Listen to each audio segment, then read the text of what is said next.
Hello hello, బండి కొంచెం మెల్లగా. పొద్దున్న 5 గంటలకు లేచి వెంటనే ఏం చేశానో చూడండి. ముందర వెళ్తూ ఉంటాడండి, వీడే నా ఫ్రెండ్.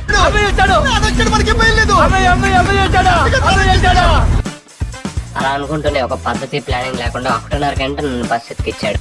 వెనకాల ఇంకో అన్న గర్ల్ ఫ్రెండ్ తో కాల్ మాట్లాడుకుంటూ ఉన్నాడు. అలాగే మనం చిత్తూరు నుంచి అయితే మేము వెళ్దామని ఫిక్స్ అయ్యాం అనమాట. చిత్తూరు బస్ ఎక్కాం. దాన్ని చూడండి నవ్వుతున్నారు నన్ను. కనీసం టిఫిన్ కూడా పెట్టలేదు బాటకాలు. ఇంకా చిత్తూరు నుంచి బెంగళూరు బస్ ఎక్కి హస్కోటికి వచ్చేసాం అనమాట. ఇదే హస్కోటి. దాని దగ్గర నుంచి మళ్ళీ ఇంకొంచెం ముందర పోతే బెంగళూరుకి వచ్చాం. ఇప్పుడే క్యాబ్ బుక్ చేసుకున్నాం. మొత్తం తిరిగి ఎక్స్ప్లోర్ చేద్దాం అనుకున్నాం. లాస్ట్కి మనం ఒక చోట ప్లాన్ చేసాం అనమాట. ఫస్ట్ అయితే లూలు మాల్కి వెళ్దాం అనుకున్నాం. చూడండి ఇదే లూలు మాల్. లోపల చూస్తే జనాలు కుక్కల కన్నా ఘోరంగా ఉన్నారు. చాలా మంది ఉన్నారు గైస్. అసలు ఎంతమంది ఉన్నారంటే చాలా మంది ఉన్నారు. అసలు తిరిగేదానికి కూడా ప్లేస్ లేదు. సో మనం యూవీ మాల్కి అయితే వెళ్దాం అనుకున్నాం. అక్కడైతే ఎవరు లేరు, బట్ బాగుంది.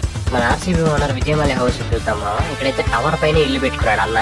తర్వాత ఆర్సీబీకి ఎఫ్కి అలాగే మెట్రోకి అలాగే సరదాగా 2 ఆడుతుంటే మా మామ పేరు వచ్చింది. అలాగే ఒక అమ్మాయితో ఇంటరాక్ట్ అయ్యే నెంబర్ తీసుకోవాలని ఇచ్చాం. ఇదైతే నెక్స్ట్ షాట్లో వస్తుంది. అందుకన్నా ముందు మీరు లైక్ చేసుకుని సబ్స్క్రైబ్ చేసుకుని గంట చేసుకోండి భయ్యా. Bye bye.